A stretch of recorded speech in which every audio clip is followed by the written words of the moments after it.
김수희가 저에게 오늘 주어진 그 주제가 5.16을 어떻게 볼 것인가.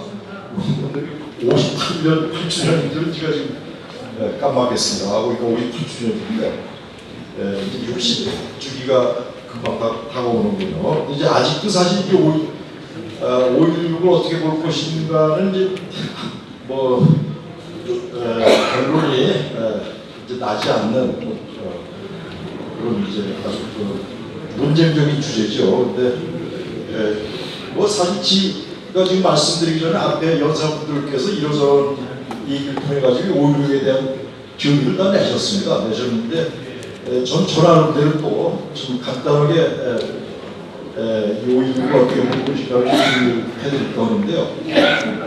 이제 가장 그 5.16에 문제되는 게 말하자면 이게 그 형식에 있어서 박정희 대통령을 빗대어온 몇 분 극소수가 음모적으로 정확히 보면 장교단이 한 200명이 동원됐고 군사가 3,600명이 동원됐습니다. 그래가지고 당시에 선거를 통해서 성립된 합법적 정부를 갖다가 이 소수의 군인이죠. 우리가 60만 대군인데 사실 3,600명이 얼마나 소수니까 이 소수의 군인을 동원해서 불법적으로 이걸 전복을 시킨 사건으로 이제 표면적으로 뭐 그걸 흠잡을 수가 없습니다.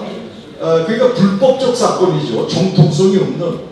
이제 그것이 늘 문제가 되는 겁니다. 근본적으로. 그래서 이제 그런 시각에서 보면 5.16은 뭐 쿠데타라고 하는 사회학적인 개념, 불법적인 그 어떤 정권 전복에 해당하는 것인데. 이제 제가 잠깐 말씀드리고자 하는 게 뭐 제가 앞에 많이 말씀드렸습니다. 이것은 그렇게 그냥 미시적으로 단기적으로 보면 그런데 우리가 역사에서 길게 오는 차원에서 볼 때는 이건 아주 일어나야만 됐던 사건, 당위적인 사건이라고 하는 걸 이제 먼저 좀 말씀드리고 싶어요. 그래서 이 사실을 뭐 저희가 여기서 이리저리 노는 것보다 이제 구체적인 당시 상황 속에서 나타나는 여러 가지 지표들을 가지고 얘기할 수가 있는데, 예를 들어서 이제 5.1 작년 정부가 집권하는 게 1960년 8월달 겁니다. 8월달에 이제 정식으로 정부를 만드는데 작년 의회에서 3분의 2의 의석을 차지한 압도적인 그 지지로 이제 작년 정부가 들어서는 거죠. 그래가지고 엄청난 그 국민의 기대를 받았고, 작년 정부는 나름대로 이제 민주주의를 한다고 노력을 많이 했어요. 그 다음에 나름대로 또 우리가 국민인복의 어떤 이게 필요하다 그래가지고 경제제일주의라고 해서 나라를 발전시키겠다는 또 계획도 좀 갖고 있었는데, 이 당시 문제는 우리가 10여 년 계속된 이승만 정부가 무너진 다음에 뭐 사회적으로 굉장한 여러 가지 요구들이 그냥 규칙하고 혼란스러운 상황이 전개될 수밖에 없었던 것이고, 반면에 작년 정부의 이제 문제는 뭐냐면 이 작년이라고 하는 개인 지도자의 자질 문제가 있어요. 이것은 당시에 작년 정부 공보비서를 하시던 송원영이라고 하는 분이 계신데 국회의원 여러 차례 오셨죠. 이분의 그 평가에서 봐도 자기가 이걸 모시고 계셨지만은 이런 위기를 관리할 수 있는 분이 못 된다고 하는 평가를 송원영 공보비서가 내리고 계세요.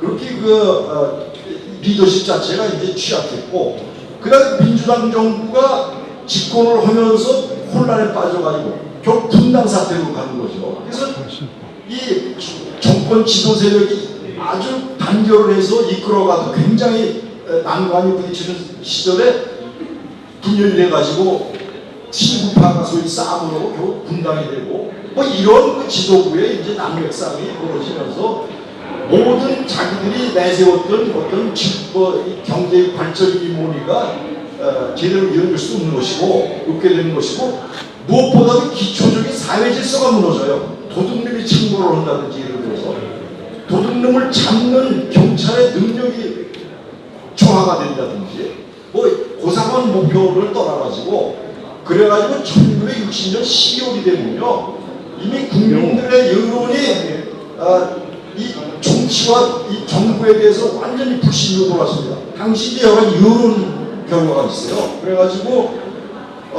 심지어 어떤 일이 벌어졌냐면 1960년 1월 달에 사상계라는 잡지가 있습니다. 그 5.16이 4개월 전인데 이게 아까 나온 장준하 선생님 보시는 뭐 여기 오시는 다 숙지 오시는 장치죠.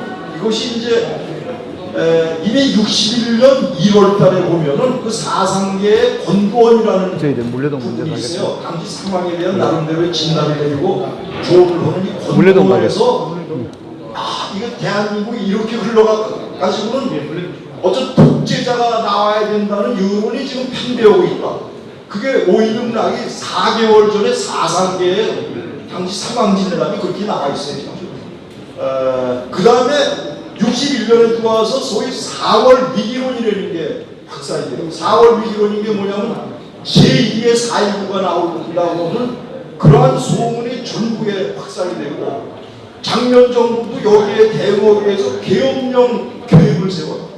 그래가지고 군 동원 작전 계획을 다 세우고 재밌었던 게 박정희 장군 일파는 계엄령을 선포하면 그 계엄군을 가지고 정권을 전복하려는 계획을 갖고 있었죠. 그게 61년 4월에 그런 사태가 벌어질 정도로 당시 상황이라는 게 말도 없이 혼란을 이제 거듭하는 그런 사건이었다고 그런 상황이 되는 거. 근데 이제 그 학생 소요가 뭐 여러 가지 정부에서 뭐 이렇게 저거 여러 가지 조치를 취해가지고 학생 대규모 사태는 이제 그냥 넘어가게 됩니다. 근데 그 다음에 이제 5월달 뭐 이 61년에 들어가면 또 이 상황이 어려운 데서 당시 진보 좌파 학생들 정치인들이 통일을 해야지 우리가 살기 생긴다는 그런 운동을 벌여가지고 직접 북한에 무슨 대학생을 만나겠다 판문점에서 뭐 이런 얼토당토하는 그 제안을 하고 그런 한데 이것은 대한민국 법을 완전히 무시하는 행동이었었어요. 그러니까 이 사회가 얼마나 혼란 상태에 빠지고 우리가 체계 자체가 흔들리는 이런 상황이 이제 그때 전개가 됐어요. 그래가지고 작년 정부에서도 이거 뭔가 조치를 취하겠다고 입법을 좀 해가지고 데모를 막으려고 그랬는데 데모가 아니 신고제예요. 그냥 신고만 하면 아무나 가서 데모할 수 있는. 그래서 이제 그것도 좀 손을 보고 오려고 그랬는데 결국은 그 손을 못 봤어요. 이제 아주 이 상황이 혼란스러울 때 5.16이 발발했다는 걸 우리가 이제 알 필요가 있습니다.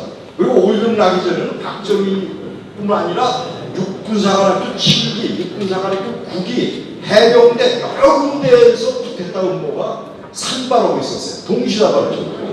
그러니까 상황이 굉장히 엄중한 상황에 가서 5.16이라고 하는 것은 일어나야 될 사건이 일어나는 곳이라고 하는 거.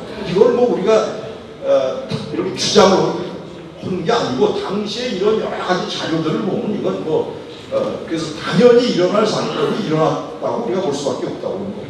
그럼 일어난 다음에 이 5.16의 결과를 어떻게 평가할 것이냐? 이미 뭐 김충남 교수님 여러 분들이 다 말씀하셨어요. 말씀하셨는데 이제 여러 차원에서 5.16의 결과에 대한 우리가 평가를 쓰고 있습니다만은 뭐 사진 녹화도 이거 세계적인 업적이죠. 한국이 보여준. 이제 좀 포괄적으로 말하면 산업혁명을 5.16을 계기로 해서 한국 사회가 이루게 됐다는 겁니다. 그럼 이 산업혁명이라는 게 뭐냐?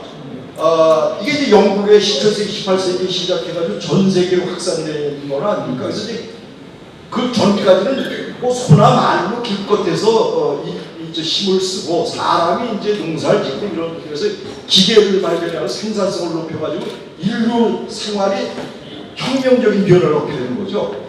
한 가지 말씀드리면요, 우리 인간 사회의 수명이라 평균 수명이라는 게 1800년대까지는 신석기 시대, 구석기 시대부터 거의 일정했어요. 대개 몇 살을 짐작하실지 모르겠습니다만 대개 30살 내외에 있습니다. 1800년대까지는 인류 역사의 그 인간 수명이 평균 수명이 30살 내외가 1800년대까지 그랬던 거죠. 그것이 지금 오늘날 우리 한국 사람 평균 수명이 어떻게 됩니까? 그거의 몇 배가 지금 늘어납니다. 우리뿐이 아니라 전 세계 평균 수명이 72살입니다. 전 세계 2배. 산업혁명의 결과입니다.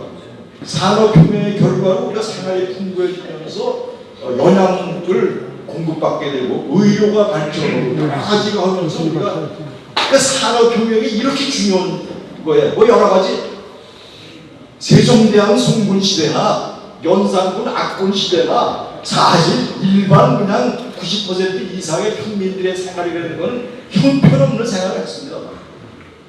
그 뭐 기근이 한번 불면 그냥 다 때려 굶어 죽고, 세종세도 마찬가지예요. 생산성이 없는 사회인데 뭐 어떡합니까? 이 산업혁명이라는 단군조선 이래 한국 사회가 겪는 가장 위대한 변화입니다. 이것은 뭐 이건 과장이 아니에요. 그러니까 세계사적으로도 영국에서 산업혁명이 시작된 후에 이것을 제대로 이룬 나라는 제국으로 발전하고, 이것을 제대로 못한 나라는 식민지가 되는 거예요. 우리가 그 식민지가 된 거예요. 일본은 산업혁명을 메이지 유신을 통해서 받아들여가지고 군함과 대포를 만들었는데, 우리는 화물과 뭐 이런 걸 가지고 있었죠. 뺏기는 거예요. 뭐 간단한 원리입니다. 그다음에 선진사회가 뭡니까? 산업화가 된 사회가 선진사회고, 산업화를 못한 사회는 후진사회예요. 이게 이렇게 어마어마한 의미를 인간 생활에 갖는 거기 때문에 5.16을 통해서 우리가 산업사회로 갔다는 게 그만큼 혁명적 사건이라고 하고, 우리 사회를 좀 더 구체적으로 할 것 같으면 우리가 이제 한 48년에 건국을 한 다음에 가장 큰 과제가 뭡니까? 안보입니다. 우리가 이제 입국가 분단이 되면서 6.25를 겪고 참사를 겪으면서 안보가 가장 중요한 건데, 60년대 초반에 우리가 이북에 뭐 엄청 밀리는 상황이 있었죠. 군사적으로, 경제적으로 특히. 아까 말씀 나왔습니다만 당시에 1인당 평균 소득이 이북보다 우리가 3분의 1밖에 안 됐어요. 그러니까 이 국가의 정통성이 이북에 갈 수밖에 없는 게 일반. 그래서 이제 당시 좌파 학생들이 들고 일어나는 명분도 됐던 건데, 그런 상황에 있었고, 또 워낙 먹을 게 없으니까 군사력을 우리가 미국에 100% 의존했어요. 예산을 갖다가. 그 다음에 우리 국가 재정도 50% 미국에서 줬기 때문에 미국서 예산을 짜지 못하고 우리가 예산을 못 짰어요. 그러니까 이게 근대 국가가 못 되는 거예요. 주권 국가가 그냥 의존 국가. 명분으로는 건국이 됐지만 뭐 이런 상황이 있었고, 민주주의는 계속 표류하고 있었고, 박 대통령은 산업화를 해야지만, 물론 우리가 안보 문제 기본적인 산업화에 이제 기반을 필요로 한 것이지만, 국민인복, 먹고 살고, 우리가 주권국가를 만들기 위해서도 이 산업화를 해야 되고, 민주주의가 뭡니까? 민주주의라는 게 사실 그게 뭐 수많은 시행착오를 거치고 가장 세상에서 어려운 제도인데, 안정적인 중산층과 먹고 사는 문제가 해결돼야지 최소한의 기반이 닦이는 겁니다. 박 대통령이 뭐 무차 말씀하셨어요. 빈곤을 벗어나야 우리가 민주주의 제대로 한다고 하는 것을. 민주주의가 없고 우리가 이제 근대 사회라는 게 좀 더 보면 이렇게 좀 여러 가지 다원적인 문화 활동, 뭐 가치가 막 이게 공존하면서 아주 다원적인 사회 현상이 허용되는 사회인데, 이것이 다 산업화를 통해서 수많은 직종이 갈리고 하면서 이런 새로운 계층 집단이 생겨나면서 그들 사이에 여러 가지 그 가치가, 우리가 지금 새로 모르는 젊은 애들의 여러 가지 그 현상들이 다 그런 크게 보면 일면에서 나오는 거죠. 그래서 이제 우리 한국 사회 발전이라고 하는 면에서 볼 때 이 산업 사회를 만든다고 하시 그만큼 엄청난 함의가 있다고 하는 거. 그러니까 이거는 혁명일 수밖에, 혁명 이상의 사건입니다. 5.16이라는 게.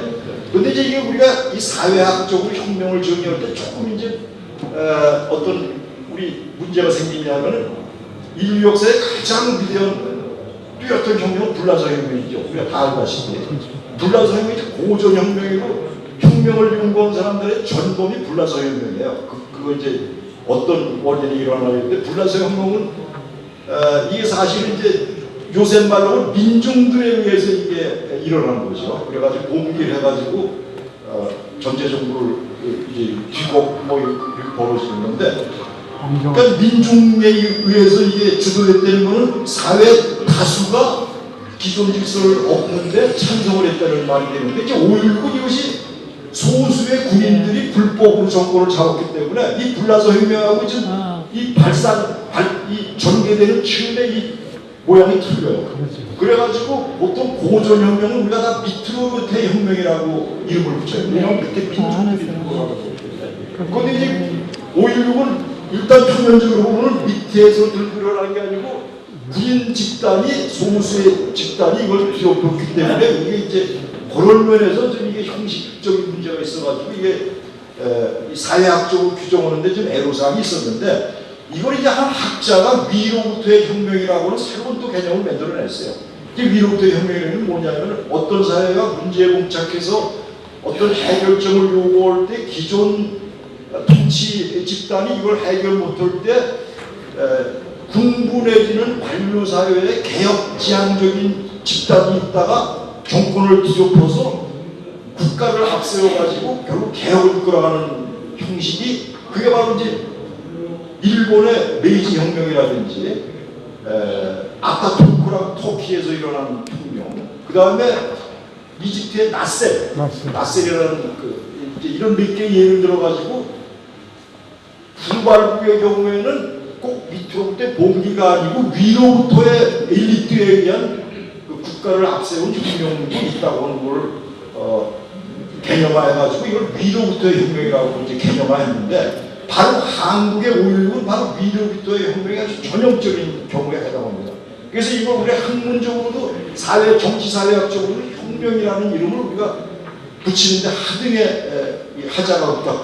어떤 국제적인 그 사계 어떤 논리에 따른다고 해도 특히 이제 하나가 이 군사 쿠데타라고 하는 건데 나셀이라고 하는 사람이 1952년에 쿠데타를 통해서 집권했고 사실 박 대통령이 존경했던 인물이죠. 제가 요즘에 우연히 한번 이집트를 가면서 일부러 그 나셀 운동을 좀 봤습니다. 박 대통령 생각을 하면서. 근데 이집트는 지금 필요 없어요. 뭐 아주 형편없고 그렇지만 이집트의 나셀 혁명은 좀 세계 학계에서 나셀 혁명이에요. 그걸 가지고 쿠데타가 오는 사람이 없어요. 군사력을 동원해서 정권을 잡았지만 근데 거기에 비해서 우리는 군사력을 통해서 정권 잡은 정권으로서 그거보다 훨씬 능가하는 업적을 우리가 남긴 형편이기 때문에 박 대통령은 이제 이런 차원에서 국제적으로도 얼마든지 더 부각이 되고 혁명가로서 아필릴 수 있는 그런 존재라고 생각합니다. 그래서 뭐 간단히 그래서 5.16은 그냥 뭐 몇 사람의 이것 때문에 된 거가 아니고 당시 상황이 그런 새로운 지도력을 요구하는 상황이었다고 하는 거 당위론적으로 일어날 수밖에 없는 것이고 그 결과에 있어서도 뭐 여기 뭐 다 아까 좌 선생님 뭐 말씀하셨지만 이건 뭐 1960년대 70년대 세계적으로 쿠데타가 창궐하는 시대였었어요. 뭐 쿠데타로 집권한 정부가 더 많았어요 사실은. 이 아시아, 아프리카, 라틴 아메리카. 한국의 이 5.16 혁명이라는 거의 유일하게 부발 농업 총체 국가를 갖다가 선발 공업 동적인 사회로 변혁시킨 아주 획기적인 군사혁명의 예라고 하는 걸 말씀드리면서 말씀을 마치겠습니다. 고맙습니다.